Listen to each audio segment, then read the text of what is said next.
večer.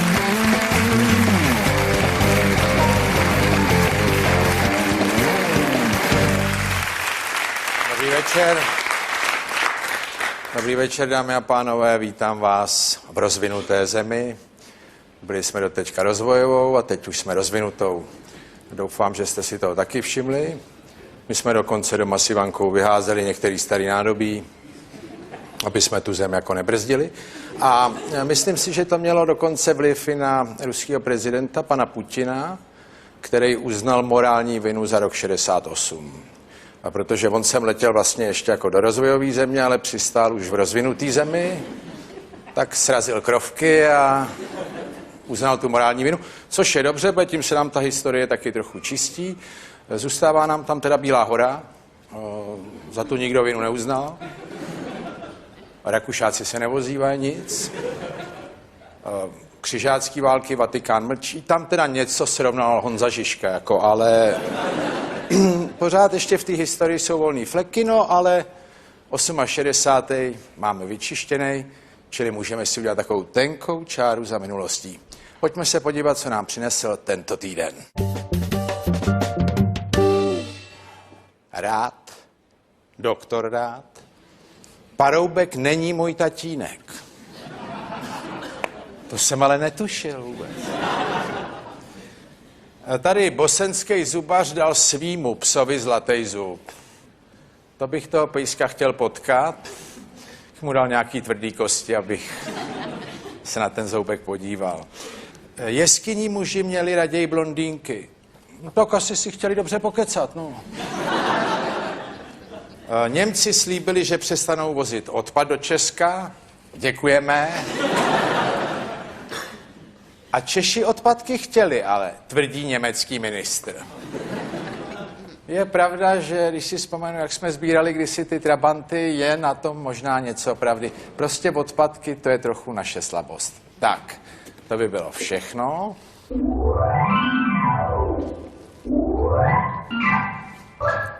No. Dámy a pánové, dovolte, abych pozval našeho prvního hosta, kterým je pan Jaroslav Zvěřina.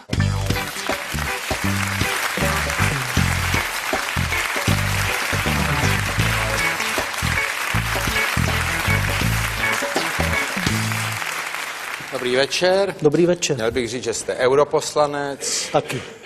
Jak taky? No tak... Kromě ještě něčeho jiného?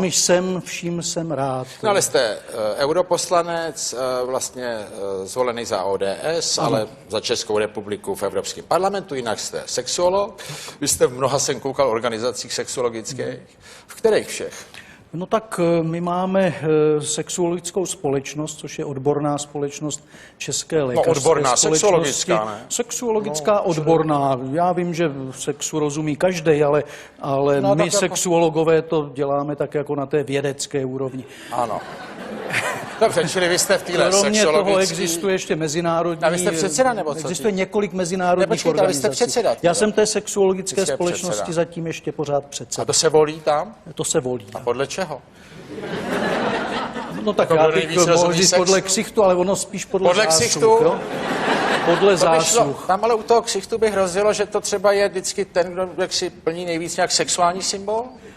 To nemyslím, ne, to nemyslím. Čili... Ti vědci jsou takový hnidopiši, oni jdou spíš po těch publikacích a po takových tak, ano, dobře, čili to nezajímavých věcech. Ta vaše společnost, když vy říkáte třeba, že jaksi vědecká, no tak jsou tam třeba u nás nějaký poznatky o nových trendech v oblasti sexu?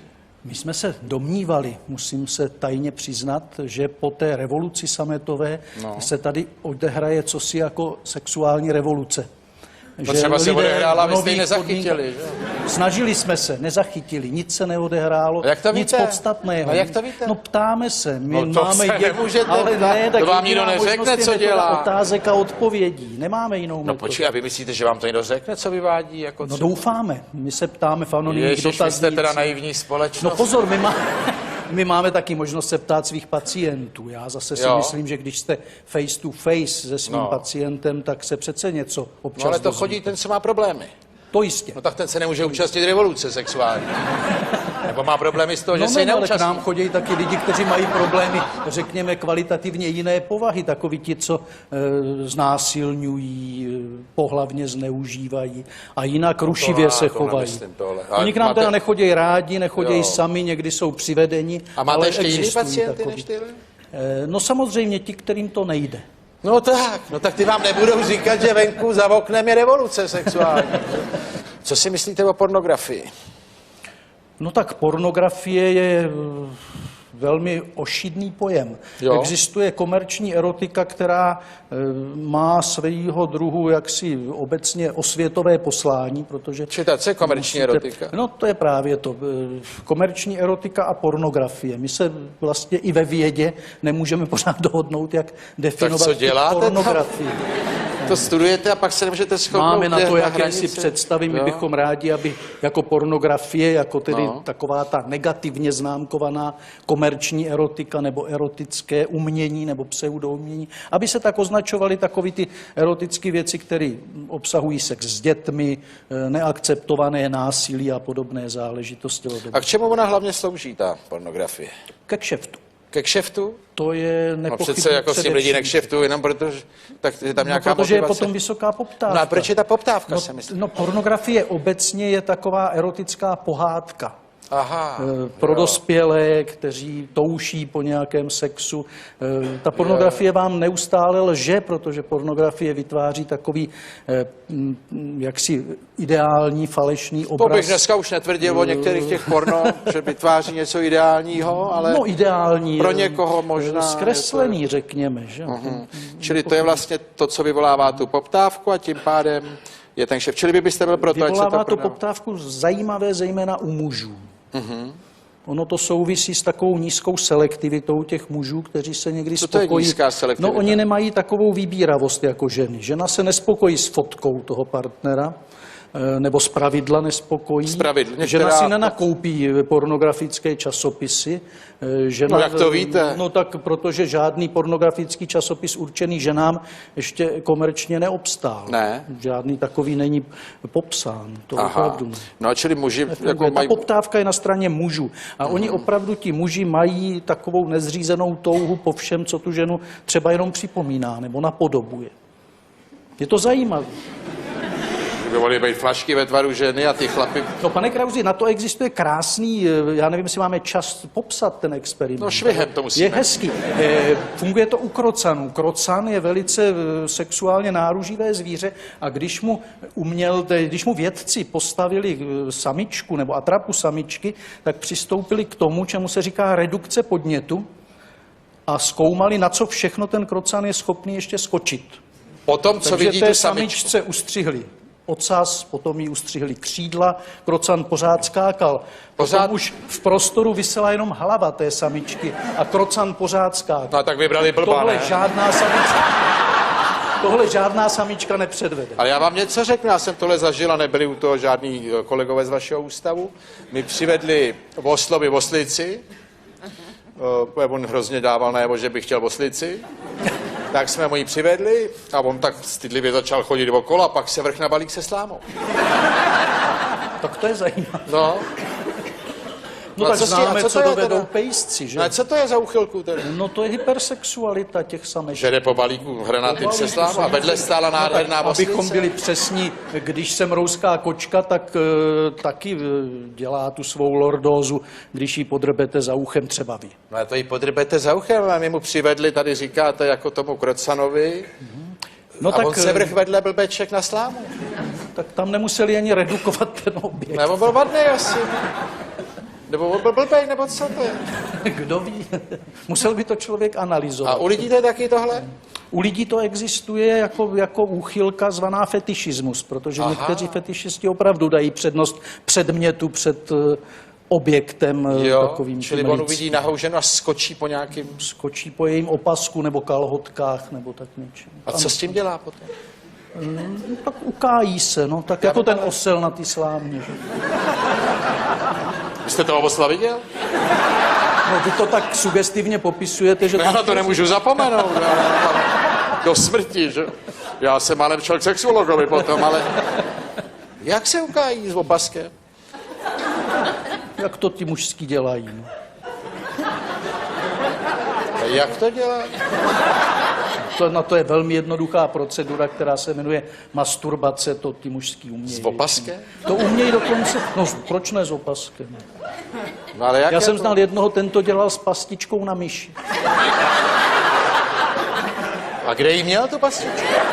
On si do toho ten penis takhle zcvaknul. Ježišmarja. On si ho tam takhle svakl. A on mu to vydržel? No tak existuje sexuální úchylka, která se jmenuje masochismus a ti lidé opravdu se trápí nebo si ublíží. Já vím, no ale tady jste říkal, s opaskem jste se tvářil, že to je nějaká tradiční metoda taková. Tak není to neobvyklé, je to konec konců sršek. No dobře, ale jako on má součást opasek to v ruce teda? Nebo? No musí to být opasek nějakého erotického Já vím, ale objektu, ono on drží- si to s něčím spojit musí. No v ruce ho držet může, ale jak si ukájet se tím, že ho drží v ruce, to... No na to se ptám právě. No tak to je tak jste právě- lékař, odborník. No ne, no tak ti lidi to většinou opravdu velmi zvládají. Velmi zvládají. Sex je tak jednoduchá mechanika, Prosím vás, fakt, že to zvládne i podprůměrně nadaný jedinec. jednoduchá mechanika? No a s čím pak chodí teda tadyhle ty, co tu jednoduchou mechaniku nezvládnou? No, že ta mechanika drhne, nebo že se něco nedaří Porouchalo? tak, jak by mělo. No. A to je opravdu jednoduchá mechanika? Velmi jednoduchá.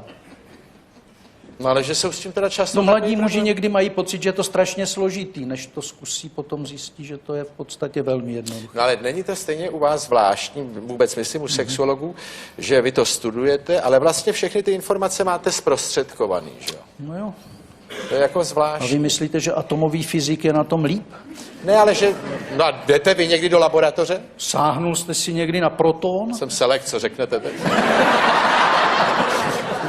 Nebo na elektron? Teď nikdo Ne, ani ale, nevíme, jak no, to ale vy vypadá. jdete do laboratoře někdy? No my máme laboratoře, samozřejmě. Jo. Jaký? No tak třeba falopletismografickou, Cože? kde studujeme reakce toho genitálu na nejrůznější podněty. A tam je jako člověk? Tam sedí člověk, promítají se mu podněty a my zaznamenáváme jeho reakce. A tam chodí dobrovolně? No tak samozřejmě, že někdy dobrovolně, no, někdy je to forenzně sexuologická záležitost, protože třeba ho podezíráme z toho, že je pedofilní a to se tímto způsobem dá jako, s určitou jo, zjistit. spolehlivostí zjistit. Který období je sexuálně nejlepší? Jako z hlediska věku? No z hlediska věku jsem přesvědčen, že mladá dospělost. Ne, vy přesvědčen, jaký jsou nějaký Mluvě o statistický... výkonnosti, no to je statisticky. No, a To co jsou to je ti mladá lidé dospělost? nejvýkonnější, no tak mezi 20. a 30. rokem věku. U žen bych to posunul, protože ku podivu ženská vy, ale co sexualita... data? No ne, vědecky ženská sexualita kulminuje tak nějak kolem 35. roku věku. Jo. A pak to klesá? To je právě to, co my pořád vysvětlujeme těm 18letým, 20letým Ne, počkejte, a pak to dávám. klesá jako? Pak to trošku klesá. No, trošku klesá. Trošku se trvale klesá, Jo. A samozřejmě. u muže a u ženy rozdílně nebo stejně? Dost podobně. Dost podobně? Dost podobně. Jak vypadá ta křivka? No, Kdybyste ji měl naznačit, Kdybychom ji jako- naznačili, tak je to plynulý pokles. Plynulý. Plynulý pokles. Je zajímavé, že u obou pohlaví někdy kolem 50 se ten pokles trochu zrychlí. Prosím vás. Zřejmě psychologicky. Jo. Protože tam to číslo zřejmě na ty lidi má nějaký magický a negativní vliv. Ale Nevím, biologicky to není nezbytné. biologicky to není nezbytný, máme velmi živé devadesátnice a Prosím velmi vás. živé devadesátníky. No nedávno byly v Americe zaznamenány malé epidemie pohlavně přenosných nemocí v ústavech pro seniory.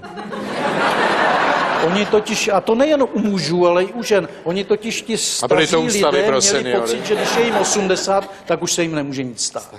A vy jste říkal, že máme výkonné, nebo vy máte výkonné 90? No jsou takoví, kteří Jako? si drží tu sexuální výkonnost a určitou aktivitu do velmi jak- pokročilých věků. Jo, ale jako, že jsou to partneři, nebo mají partnera? No musí mít partnera, bez těch partnerů No, tak to v tom pokročilém věku už pak nejde, protože takové ty přechodné známosti na to ti staří lidé nemají nervy. Řekl bych. Čili to jsou dlouhodobější vztahy, no ale zase s ohledem na ten věk. Je to jeden z vědeckých poznatků, že déle sexuálně aktivní jsou ti lidé, kteří mají stálý partnerský vztah. Ano. A má to nějaký vliv na délku lidského věku? To nevím, to jsem nikdy neslyšel, že by někdo k tomu vztahoval naděje na dožití. Ale ne na dožití, ale že ty aktivní sexuálně žijou díl. Věku. Já myslím, že by tam měl být nějaká závislost, očekával bych to, protože ti, kteří jsou sexuálně aktivní, zřejmě budou zdravější, než ti, kteří už to dávno zabalili. Že? A kdy to tak nejdřív balej ještě, aby jsme to uzavřeli? Takový nejmladší, co to zabalili, máte? Co vůbec nezačnou. Tyhle. Takový jsou, ale jinak... Ty pak ale jsou ideální na to, aby studovali sexologii. No, pochopitelně. Mají čas. Mají čas publikovat. A taky mají ohromný zájem, ne? Neřekl bych. Ten zájem, pozor, ten zájem mají hlavně lidé, kteří jsou aktivní. Zájem. No tak toho neaktivního to nepřitahuje. No ne, tak ten chlapce v praxi nebude mít zájem studovat něco, že jo? Ale má. No to studuje v té praxi, ne?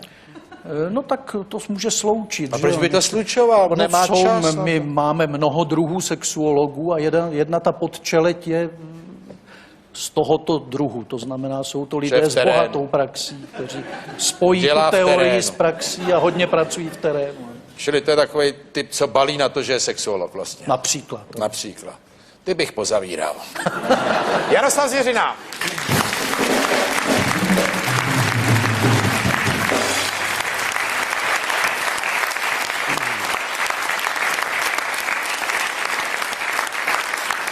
Dámy a pánové, dovolte, abych pozval velkého muže českého swingu, pana Karla Hálu.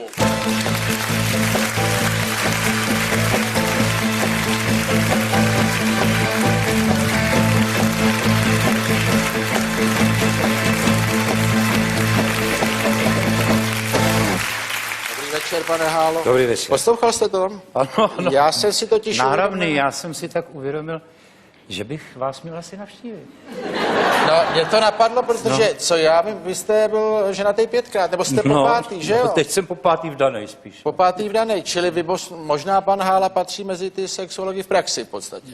Nebo ty jeho vědomosti o tom... Zkušenosti nejsou nikdy k zahození. Řekněte mi, vy jste pro mě pojem z období celého mého života, já málo koho možná slyšel tolikrát zpívat jako vás a vždycky to byl vlastně ohromný zážitek. I odborníci na rozdíl ode mě říkali, že zpíváte výborně. Kde jste se to tak naučil? No tak to je těžký. Něco talent, něco konzervatoř. A studoval jste konzervatoř? Ano. A myslíte, že to má velký vliv? No já myslím, že na to, jako na tu techniku zpěvu a na to, že se člověk vlastně naučí to řemeslo správně, no tak to má dost velký vliv. No a vy jste zpíval po kavárnách? No dřív to jinak nešlo, že byly báry, kavárny. No a potom, když už náhodou, že to bylo v těch 60. letech, jak zašla uvolňovat trošičku, tak začaly být takový ty malý divadla, že jo, Semafor a Apollo, že jo, a takový. No tak a už se jezdilo jakoby po koncertech, že jo, ale to bylo vždycky při nějaký příležitosti, buď MDŽ nebo Mírová slavnost, že jo. A no, ale... tam spíš hlavně bylo vždycky tvrdý Sparty a banány, tak jsme tam strašně rádi jezdili. No to je zajímavé, že vy jako zpěvák kouříte přitom, že jo? No já nevím, no tak kouřím od svých 15 let, že jo, tak si to počítejte, to bude asi tak něco okolo 50 let teďka asi. Možná vám to udělalo to zabarvení hlasu pěkně. Taky možný všecko. Ale vy jste se prý rozhodli, že od 15. ledna tohle roku konec. Ano, poněvadž už jsem starší pán, je mi třeba 70, už 51 let v podstatě zpívám profesionálně, tak já myslím, že už já toho mám dost lidi taky. No ale ono vás teď tolik nebylo. To se nedá nic dělat, no takže jednou skončit už... musíte. Dobře, a vy jste se rozhodli, že od 15. ledna ano, dodělal jsem smlouvy, co jsem měl do 15. ledna zkrátka a od té doby šmitec a pomalu si zase, abych si odvyk od těch lidí trošičku, aby si odpočinul a hlavně dneska okolo toho se dějou šílenosti, že jo, to víte sám. A co se, no tak já nevím, co se děje kolem zpěváků. No co, manažeři, sponzoři, já nevím, všechny ty blbosti, to je tak až zhůvěřili. Aha, čili od toho chcete mít pokoj no trochu. Jistě, no, hlavně okolo toho. Co se děje okolo toho, to vám leze na nervy? No jistě, no, protože vám tam vlastně nejste svobodný člověk, že jo, tam musíte ho poslouchat, co vám nadiktuje manažer nebo ten sponzor, zkrátka, že musíte nosit tady napsáno třeba Napa nebo Papa, jo, někde. Jo, takový ty nápisy, jo. Tohle. No ale vy žijete kde teďko? Já jsem u Roudnice nad Labem kousíček. A tam předtím jste byl na Kokořínsku? To jsme byli na Kokořínsku, no, to bylo přenádherný místo, no ale bylo to strašně velikánský. Aha. Byl to bývalý zámeček a jenom takhle vždycky moje žena říká, je to strašně velký, představte si, máme 35 oken. Se říkal, no dobře, ale to jsou dvojitý, čili já, když je měju, tak jich mám 70 vlastně, že jo. No, takže proto jste šli pryč? No ne, ono to moc veliký, to byl obrovský barák. No ale tam to je hezčí než v No Roudnici. daleko, ježiš, skály, stromy, že jo. No opravdu tam je to tak nádherný kus přírody. No ale tam u té Roudnice tam je rovina, ne? V Roudnici, no teď to znáte, co tam může být, že jo. No tam akorát chodí za panenkama myslivci, v té Roudnici, nic jiného. No ale tak proč jste tam šli? Podívejte se, víte, vy jste 23 let ženatý, tak proč se hádat, že? Jo, takhle. Žena řekla a šli jste na rovinu. Na rozkaz. Řekla vám na rovinu, že jdete k A Roudnici. taky jo? jsme postavili takový přízemní barák a bezprahovej. Já jsem říkal, kdyby náhodou, kdybys mě musela vozit na vozečku. Tak... Jo, tak rovnou, aby to bylo Jo, připravené. rovnou připravený všechno. No ne, čili vás teďko nezvali na koncert, jste měl koncert nějaký? Nebo... Ale jo, jsem měl koncerty nějaký, že jo, to co? Když se dělají ty swingové festivaly, se dělali v Praze, tak tam jsem byl pravidelně hostem, že jo, nebo s Bromem jsem teďka ke konci roku dělalo dost. A to se vám nebude stejskat po tom swingu? No bude, no, ale musím si od toho odpočinout. Já už No, tak ale proč jste řekl, že to je taková jako uzávěra, tak řekněte Uzávěr přestávka. 15. No tak dejme tomu přestávka. No. Jestli budu živ a zdrav, jak se říká, no tak možná, že zase zavolám kluci, dáme se do toho. No. A ještě z toho soukromí, máte děti, pane Hálo? No děti nemám, já mám vlastně 5 dcer. 5 dcer? No, 2 jsem vyženil takhle v pořadí a ty ostatní jsou moje. Ty jsou vaše? A vnoučata už máte? No to já nevím, protože oni moc se mnou nebaví, protože jednak jsem mimo Prahu dost, jo. Čili vy nevíte, jestli máte vnoučata? No, nechluběj. Já A vy vím, se nezeptáte, nemáš... a proč bych se... No. To je jako přítel říct, hele, nemáš náhodou vnoučata nějaký? No, tak ne, no tak jestli na to nepadne řeč náhodou. No ne, když se s nima nestýkám, nebavím se s nima, tak A proč se s nimi nestýkáte? to nevím. To jsem se jich jako taky nemůžu zeptat, když se s nima nestýkám. No to nemůžete teda, no. Ale to je jako z vaší vůle teda? Ne, jako asi ze jich. No. Asi že? Asi ze jich, pač Vánoce neexistují, narozeniny nemám, jako... Oni se nevozvou? Ne, třeba korunu na známku, že by poslali pohled tě Bůh, tati, nebo něco takového, ne. Nic, šmite. Tak se taky nesnažím. No Já to- jsem to vychovával spartánsky. Jo. Já jsem vždycky říkal, tak dámy, do 18 živím já vás a když budete studovat, tak samozřejmě vám pomůžu. A od 18 budete živit vy mě. No a oni když po těch 18 se ani nevozvou na to, aby dali, Protože se bojí, že by vás museli živit. aby dali korunu na známku. No ale tak jako nějak ve zlým jste se rozešli, ne? Ne, no vůbec to tak nějak samo odešlo, víte, samovolně to zaslo. Jediná ta dcera, teďka ta, co jsem vyženil, co má teda je dcera poslední ženy mojí, tak ta se jako stará, ta se ozejvá to, ale já myslím, že spíš jezdí za mamu, než za mnou.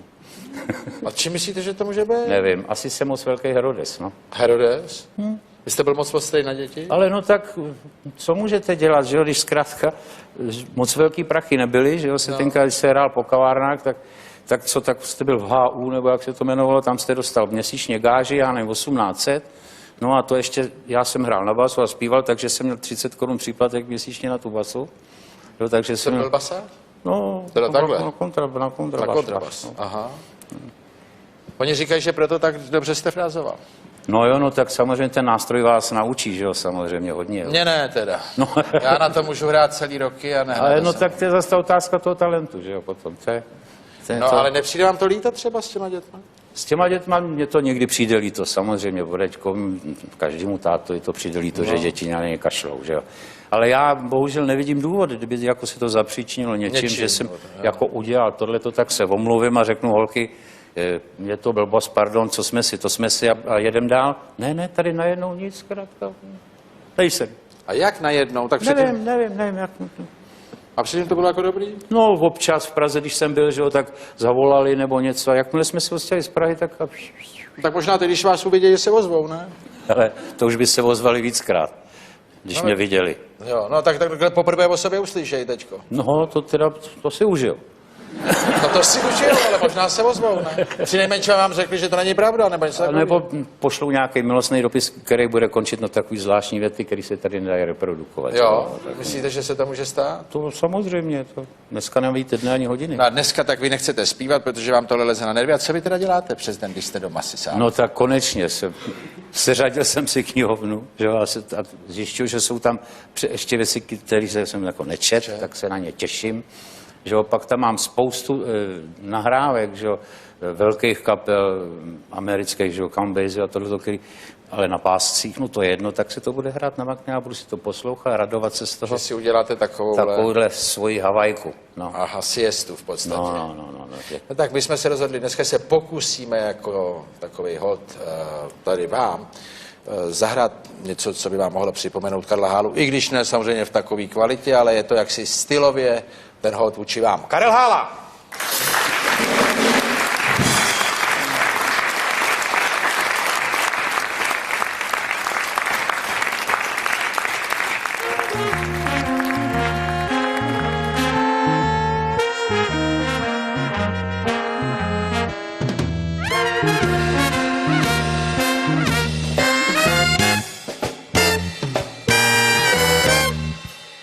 Ty slunce, ty se máš, co pak ty víš o všech trablech. Pálíš do mých zad, málo platný, já tě mám rád. Nic víc jinak neděláš, než se touláš po všech dáblech.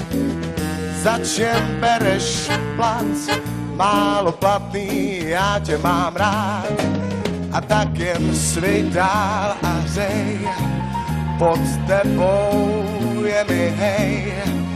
Tvůj míč, kdyby mohl, tak místo šťávy byl bych louh. Že však tvou jasnou ekvipáž neodkoupí žádný magnát. Tak vítám slunobrat, slunce zlatý, já tě mám rád.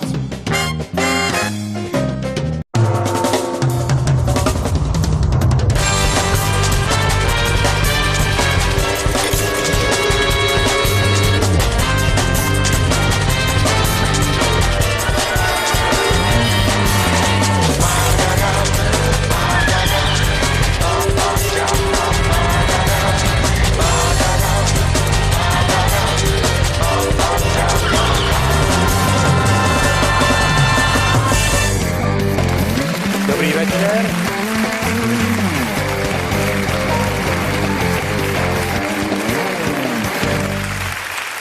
Dobrý večer. Dobrý večer, dámy a pánové, vítám vás v rozvinuté zemi. Byli jsme doteďka rozvojovou a teď už jsme rozvinutou. Doufám, že jste si toho taky všimli. My jsme dokonce doma s Ivankou vyházeli některý starý nádobí, aby jsme tu zem jako nebrzdili. A myslím si, že to mělo dokonce vliv i na ruského prezidenta, pana Putina, který uznal morální vinu za rok 68.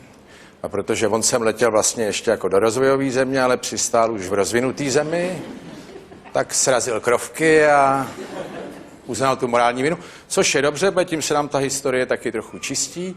Zůstává nám tam teda Bílá hora, za tu nikdo vinu neuznal. Rakušáci se nevozývají nic. Křižácký války, Vatikán mlčí. Tam teda něco srovnal Honza Žižka, jako, ale pořád ještě v té historii jsou volný fleky, no, ale 68. máme vyčištěný, čili můžeme si udělat takovou tenkou čáru za minulostí. Pojďme se podívat, co nám přinesl tento týden. Rád, doktor Rád, Paroubek není můj tatínek. To jsem ale netušil vůbec. Tady bosenský zubař dal svýmu psovi zlatý zub. To bych toho pejska chtěl potkat. Mu dal nějaký tvrdý kosti, abych se na ten zoubek podíval. Jeskyní muži měli raději blondýnky. No tak asi si chtěli dobře pokecat, no. Němci slíbili, že přestanou vozit odpad do Česka. Děkujeme. A Češi odpadky chtěli, ale tvrdí německý ministr. Je pravda, že když si vzpomenu, jak jsme sbírali kdysi ty trabanty, je na tom možná něco pravdy. Prostě odpadky, to je trochu naše slabost. Tak, to by bylo všechno.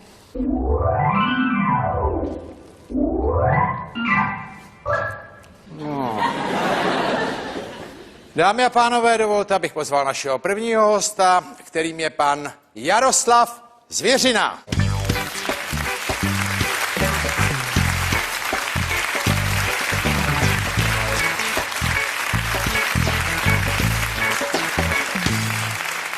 Dobrý večer. Dobrý večer. Měl bych říct, že jste europoslanec. Taky. Jak taky? No tak Kromě ještě něčeho jiného? vším jsem rád. No ale jste europoslanec, vlastně zvolený za ODS, ale za Českou republiku v Evropském parlamentu, jinak jste sexuolog. Vy jste v mnoha, jsem koukal, organizacích sexuologických. V kterých všech?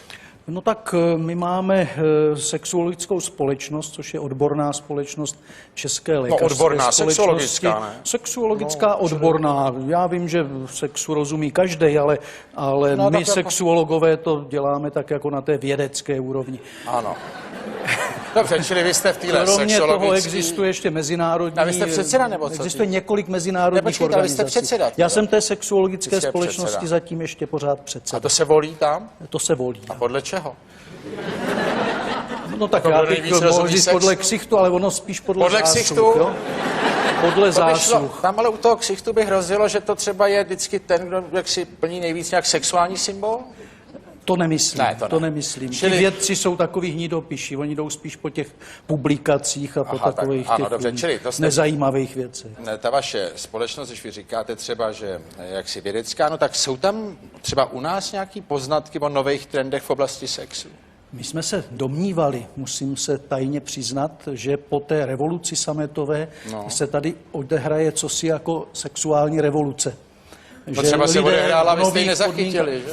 Snažili jsme se, nezachytili, nic se neodehrálo, A jak to nic víte? podstatného. A jak to víte? No ptáme se, my No to máme se nemůžete ale ptát, ne, tak to vám jediná nikdo neřekne, možnost je co metoda dělá. otázek a odpovědí, nemáme jinou No metodu. počkej, a vy myslíte, že vám to někdo řekne, co vyvádí? Jako No co? doufáme, my se ptáme v anonymních Ježiš, vy jste dotaznících. teda naivní společnost. No pozor, my máme taky možnost se ptát svých pacientů. Já zase si Jo. myslím, že když jste face to face se svým No. pacientem, tak se přece něco občas No ale to dozvíte. chodí ten, co má problémy.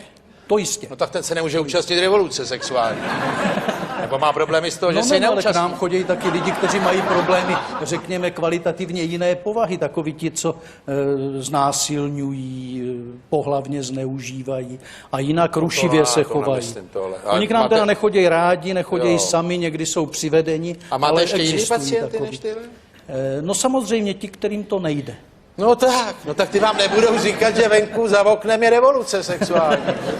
Co si myslíte o pornografii? No tak pornografie je velmi ošidný pojem. Jo. Existuje komerční erotika, která má svého druhu jaksi obecně osvětové poslání, protože... Co je komerční erotika? No to je právě to.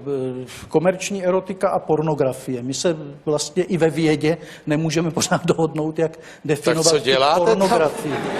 To studujete a pak se nemůžete shodnout. Máme na kde to je ta jakési hranice. představy, my Jo. bychom rádi, aby jako pornografie, jako tedy No. taková ta negativně známkovaná komerční erotika nebo erotické umění nebo pseudoumění, aby se tak označovaly takové ty erotické věci, které obsahují sex s dětmi, neakceptované násilí a podobné záležitosti. A k čemu ona hlavně slouží, ta pornografie?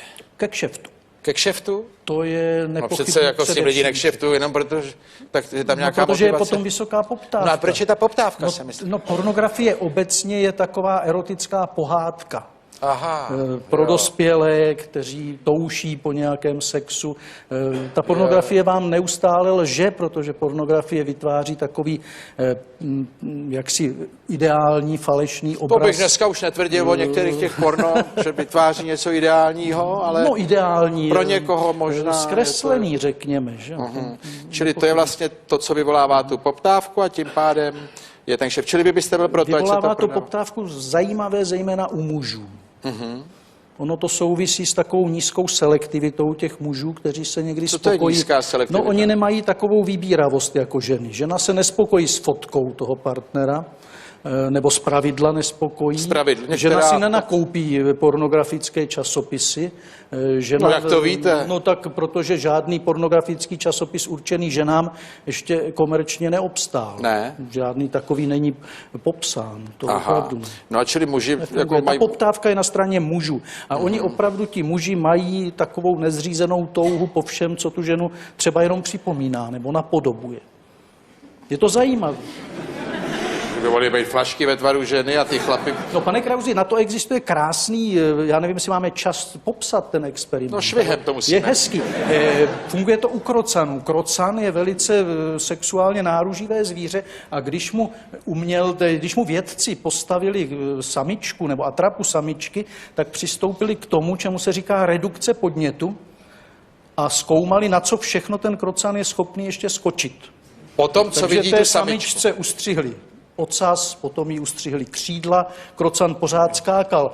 Potom už v prostoru visela jenom hlava té samičky a krocan pořád skákal. No a tak vybrali blbá, ne? Tohle žádná samička nepředvede. Ale já vám něco řeknu, já jsem tohle zažil a nebyli u toho žádní kolegové z vašeho ústavu. My přivedli v Oslovi oslici, on hrozně dával najevo, že by chtěl oslici, tak jsme mu ji přivedli a on tak stydlivě začal chodit okolo a pak se vrch na balík se slámou. Tak to je zajímavé. No.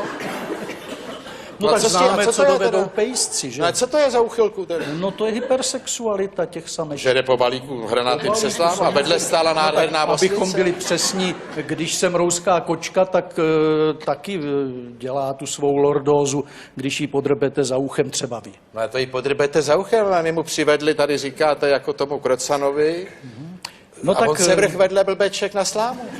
tak tam nemuseli ani redukovat ten objekt. Nebo byl vadnej asi. Nebo on byl blbej, nebo co to je? Kdo ví? Musel by to člověk analyzovat. A u lidí to je taky tohle? U lidí to existuje jako úchylka zvaná fetišismus, protože někteří fetišisti opravdu dají přednost předmětu před objektem takovým. Čili on uvidí nahou ženu a skočí po nějakým... Skočí po jejím opasku nebo kalhotkách nebo tak něčem. A co s tím dělá potom? Tak ukájí se, no, tak jako ten osel na ty slámě. Že? Jste toho osla viděl? No, vy to tak sugestivně popisujete, že... Já na to nemůžu zapomenout. Do smrti, že? Já jsem málem šel k sexuologovi potom, ale... Jak se ukájí s opaskem? Jak to ty mužský dělají, no. Jak to dělá? Na to je velmi jednoduchá procedura, která se jmenuje masturbace, to ty mužský umějí. S opaskem? To umějí dokonce, no proč ne s opaskem? No, ale jak Já je jsem to? znal jednoho, ten to dělal s pastičkou na myši. A kde jí měl tu pastičku? On si do toho ten penis takhle zcvaknul. On si ho tam takhle svaknul. A on mu to vydržel? No, tak existuje sexuální úchylka, která se jmenuje masochismus a ti lidé opravdu se trápí nebo si ublíží. Já vím, no ale tady jste říkal, s opaskem jste se tvářil, že to je nějaká tradiční metoda taková. Tak není to neobvyklé, je to konec konců sršek. No dobře, ale jako on má součást opasek v to- ruce teda? Nebo? No musí to být opasek nějakého erotického Já vím, a objektu, ono on drží- si to s něčím spojit musí. No v ruce ho držet může, ale jak si ukájet se tím, že ho drží v ruce, to... No, na to se ptám právě. tak to je tak jste právě- lékař, odborník? No ne, no tak ti lidi to většinou opravdu velmi zvládají. Velmi zvládají. Sex je tak jednoduchá mechanika, Prosím vás, fakt? že to zvládne i podprůměrně nadaný jedinec. Jednoduchá mechanika? No a s čím pak chodí teda tadyhle ty, co tu jednoduchou mechaniku nezvládnou? No, že ta mechanika drhne, nebo že se něco nedaří Porouchalo? tak, jak by mělo. No. A to je opravdu jednoduchá mechanika? Velmi jednoduchá. No ale že jsou s tím teda často... No mladí takový muži problém? někdy mají pocit, že je to strašně složitý, než to zkusí, potom zjistí, že to je v podstatě velmi jednoduché. No ale není to stejně u vás zvláštní, vůbec myslím u sexuologů, že vy to studujete, ale vlastně všechny ty informace máte zprostředkovaný, že jo? No jo. To je jako A zvláštní. vy myslíte, že atomový fyzik je na tom líp? Ne, ale že... No a jdete vy někdy do laboratoře? Sáhnul jste si někdy na proton? Jsem selek, co řeknete teď? Nebo na elektron? Teď nikdo Ne, ani ale, nevíme, jak no, to ale vy vypadá. jdete do laboratoře někdy? No my máme laboratoře, samozřejmě. Jo. Jaký? No tak třeba falopletismografickou, Cože? kde studujeme reakce toho genitálu na nejrůznější podněty. A tam je jako člověk? Tam sedí člověk, promítají se mu podněty a my zaznamenáváme jeho reakce. Tam chodí dobrovolně? No tak samozřejmě, že někdy dobrovolně, no, někdy je to forenzně sexuologická záležitost, protože třeba ho podezíráme z toho, že je pedofilní a to se tímto způsobem dá jako, s určitou jo, zjistit. spolehlivostí zjistit. Který období je sexuálně nejlepší? Jako z hlediska věku? No z hlediska věku jsem přesvědčen, že mladá dospělost.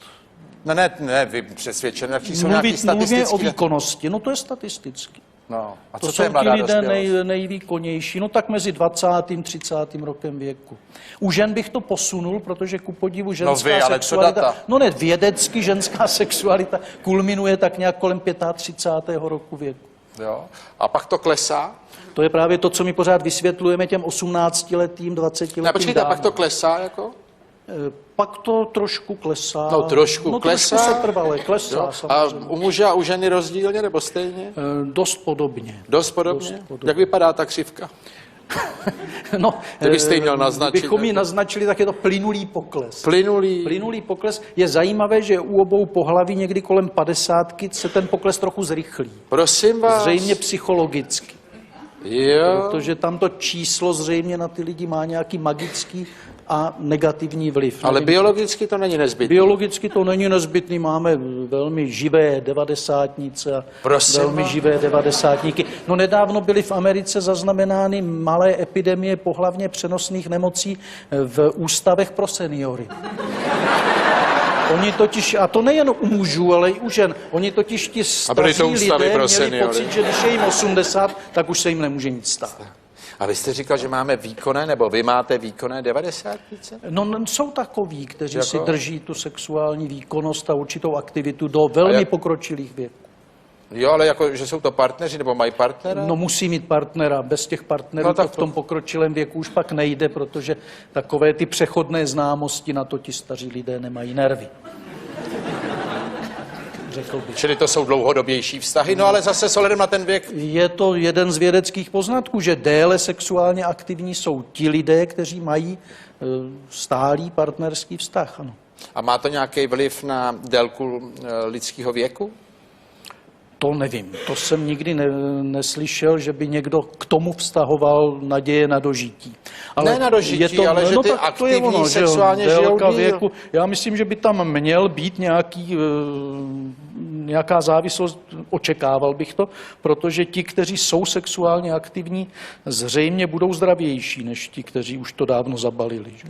A kdy to tak nejdřív balej ještě, aby jsme to uzavřeli? Takový Tak nejmladší, co nejdřív to zabalili, balí ti, co máte? vůbec nezačnou. Tyhle. Takový jsou. Ale jinak Ty existují... pak ale jsou ideální na to, aby studovali sexuologii. No, ne? pochopitelně. Ty mají čas Mají čas a publikovat. taky mají ohromný zájem, ne? Neřekl bych. Ten Ne. zájem, pozor, ten zájem mají hlavně lidé, kteří jsou aktivní. Zájem. No tak toho neaktivního to nepřitahuje. No ne, tak ten chlapce v praxi nebude mít zájem studovat něco, že jo? Ale má. No to studuje v té praxi, ne? No tak to může sloučit. A že proč jo? by to slučoval? On nemá čas. na to. My máme mnoho druhů sexuologů a jedna ta podčeleť je z tohoto druhu. To znamená, jsou to Že je lidé v s terénu. bohatou praxí, kteří spojí Dělá tu v teorii terénu. s praxí a hodně pracují v terénu. Čili to je takový typ, co balí na to, že je sexuolog vlastně. Například. Například. Ty bych pozavíral. Jaroslav Zvěřina.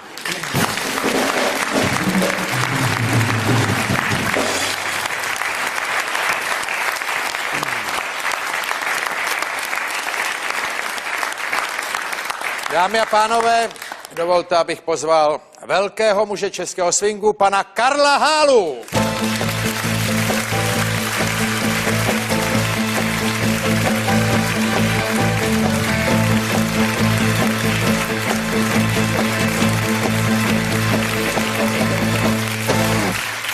večer, pane Hálo. Dobrý večer. Poslouchal jste to? Ano, no. Já jsem si totiž... Náravný, já jsem si tak uvědomil, že bych vás měl asi navštívit.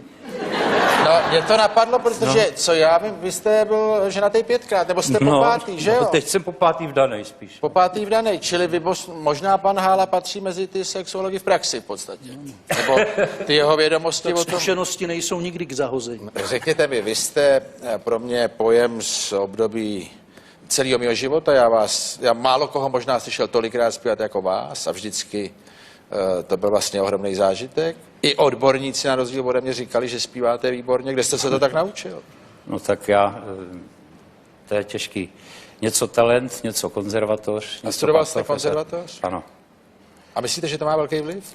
No já myslím, že na to, jako na tu techniku zpěvu a na to, že se člověk vlastně naučí to řemeslo správně, no tak to má dost velký vliv. A vy jste zpíval po kavárnách? No jo, no dřív to jinak nešlo, že byly báry, kavárny, no a potom, když už náhodou, že to bylo v těch 60. letech, jak zašla uvolňovat trošičku, tak začaly být takový ty malý divadla, že jo, Semafor a Apollo, že jo, a takový, no tak a už se jezdil jakoby po koncertech, že jo, ale to bylo vždycky při nějaký příležitosti, buď MDŽ nebo Mírová slavnost, že jo, a no, ale... tam spíš hlavně bylo vždycky tvrdý šparty a banány, tak jsme tam strašně rádi jezdili. No, to je zajímavé, že vy jako zpěvák kouříte přitom, že jo? No, já nevím, no tak kouřím od svých 15 let, že jo, tak si to počítejte, to bude asi tak něco okolo 50 let teďka asi. Možná vám to udělalo to zabarvení hlasu pěkně. Taky možný všecko. Ale vy jste se prý rozhodli, že od 15. ledna tohle roku konec. Ano, poněvadž už jsem starší pán, je mi třeba 70, už 51 let v podstatě zpívám profesionálně, tak já myslím, že už já toho mám dost lidí taky. No ale ono vás teď tolik nebylo.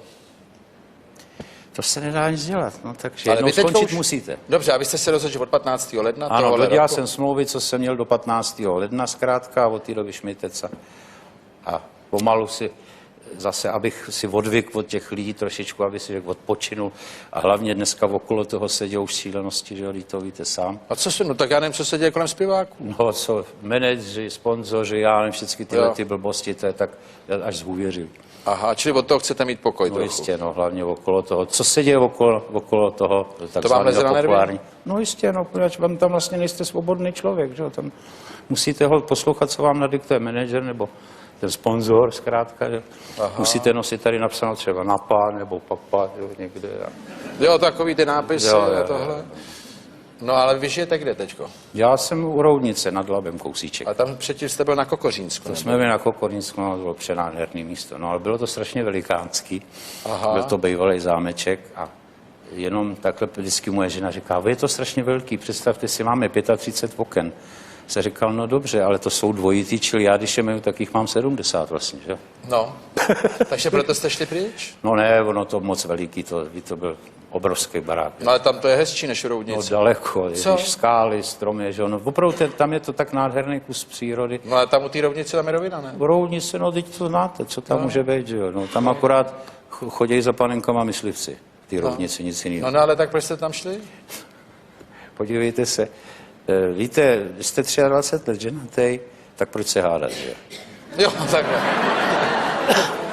Žena řekla a šli jste na rovinu. Na rozkaz. Řekla vám na rovinu, že jdete Jo. k Roudnici. Taky jsme postavili takový přízemní barák a bezprahovej. Já jsem říkal, kdyby náhodou, kdybys mě musela vozit na vozečku. Tak... Jo, tak rovnou, aby to bylo Jo, připravené. rovnou připravený všechno. No ne, a čili vás teďko nezvali na koncerty, jste měl koncert nějaký nebo? Ale jo, jsem měl koncerty nějaký, že jo, to co? Když se dělají ty swingový festivaly, se dělali v Praze, že, tak tam jsem byl pravidelně hostem, že jo, nebo s Bromem jsem teďka ke konci roku dělalo dost. Na to se vám nebude stejskat po tom swingu? No bude, no, ale musím si od toho odpočinout. Já už... No, tak ale proč jste řekl, že to je taková jako uzávěra, tak řekněte Uzávěr přestávka. 15. No tak dejme tomu přestávka. No. Jestli budu živ a zdrav, jak se říká, no tak možná, že zase zavolám kluci, dáme se do toho. No. A ještě z toho soukromí, máte děti, pane Hálo? No děti nemám, já mám vlastně 5 dcer. 5 dcer? No, 2 jsem vyženil takhle v pořadí a ty ostatní jsou moje. Ty jsou vaše? A vnoučata už máte? No to já nevím, pač oni moc se mnou nebaví, pač jednak jsem mimo Prahu dost, jo. Čili vy nevíte, jestli máte vnoučata? No, si nechluběj. Já A vy vím, se nezeptáte? Nemáš? a proč bych se... No. To je jako přítel říct, hele, nemáš náhodou vnoučata nějaký? Ne, to ne, no tak Jestli na to nepadne řeč náhodou. No ne, když se s nima nestýkám, nebavím se s nima, tak A proč se s nimi nestýkáte? to nevím. To jsem se jich jako taky nemůžu zeptat, když se s nima nestýkám. No to nemůžete teda, no. Ale to jako z vaší vůle teda? Ne, jako asi ze jich. No. Asi že? Asi ze jich, pač Vánoce neexistují, narozeniny nemám, jako... Oni se neozvou? Ne, třeba korunu na známku, že by poslali pohled těbuch tati nebo něco takového, ne. Nic, Šmite, tak se taky nesnažím. No Já to- jsem to vychovával spartánsky. Jo. Já jsem vždycky říkal, tak dámy, do 18 živím já vás a když budete studovat, tak samozřejmě vám pomůžu a od 18 budete živit vy mě. No. No a oni když po těch 18 se ani nevozvou na to, aby dali, Protože se bojí, že by vás museli živit. aby dali korunu na známku. No ale tak jako nějak vezli jste se rozešli, ne? Ne, no vůbec to tak nějak samo odešlo, víte, samovolně to zaslo. Jediná ta dcera, teďka ta, co jsem vyženil, co má teda je dcera poslední ženy mojí, tak ta se jako stará, ta se ozejvá to, ale já myslím, že spíš jezdí za mamu, než za mnou. A čím myslíte, že to může být? Nevím, asi jsem moc velký Herodes, no. Herodes? Vy jste byl moc ostrý na děti? Ale no tak, co můžete dělat, že jo, když zkrátka moc velký prachy nebyly, že jo, se tenkrát, když se hrál po kavárnách, tak co, tak jste byl v HU, nebo jak se to jmenovalo, tam jste dostal měsíčně gáži, já nevím, 1800, no a to ještě, já jsem hrál na basu a zpíval, takže jsem měl 30 korun příplatek měsíčně na tu basu, jo, takže Jste jsem byl měl, basa? no, Teda takhle? na kontrabas. Na kontrabas. Aha. Oni říkají, že proto tak dobře jste frázoval. No jo, no tak samozřejmě ten nástroj vás naučí, že jo, samozřejmě hodně, jo. Mně ne teda. No. Já na to můžu hrát celý roky a ne. Ale no tak to je zase ta otázka toho talentu, že jo, potom, to je No to... ale nepřijde vám to lítat třeba s těma dětmi? S těma dětma mě to někdy přijde líto, samozřejmě, vodeťkom, každému tátovi to přijde líto, že děti na ně kašlou, že jo. Ale já bohužel nevidím důvod, kdyby jako se to zapříčinilo něčím, že jsem jako udělal tohleto, tak se omluvím a řeknu, holky, je to blbost, pardon, co jsme si, to jsme si a jedem dál. Ne, tady najednou nic, zkrátka. Nejsem. A jak najednou? Tak předtím... Nevím, jak... A předtím to bylo jako dobrý? No, občas v Praze, když jsem byl, že jo, tak zavolali nebo něco. A jakmile jsme se odstěhli z Prahy, tak... Tak možná teď, když vás uvidí, že se ozvou, ne? Ale to už by se ozvali víckrát, když mě viděli. Jo, no tak poprvé o sobě uslyšej teďko. No, to si užil.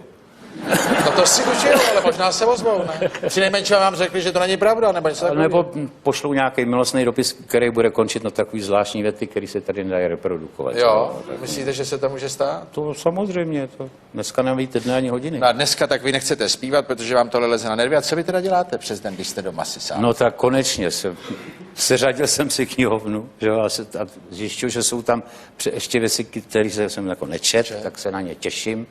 Že jo, pak tam mám spoustu nahrávek, že jo, velkých kapel, amerických, že jo, Cambase a tohle, který, ale na páscích, no to je jedno, tak se to bude hrát na makně a budu si to poslouchat, radovat se z toho. Že si uděláte Takovouhle svoji Havajku, no. Aha, siestu v podstatě. No.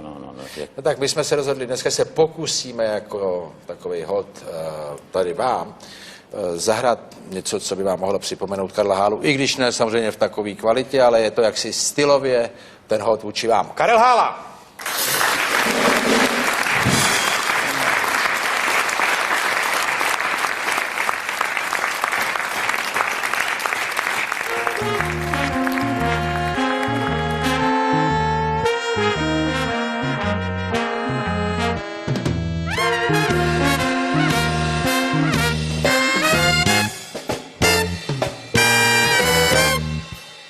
Ty slunce, ty se máš, co pak ty víš o všech trablech.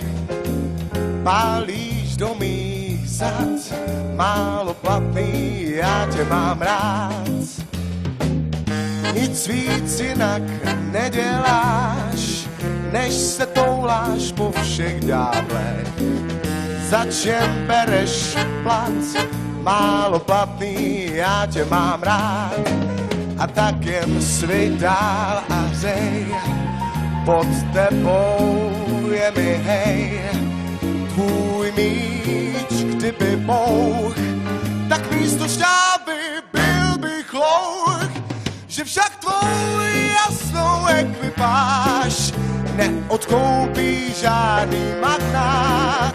Tak vítám slunobrat v slunce zlatý, já tě mám rád.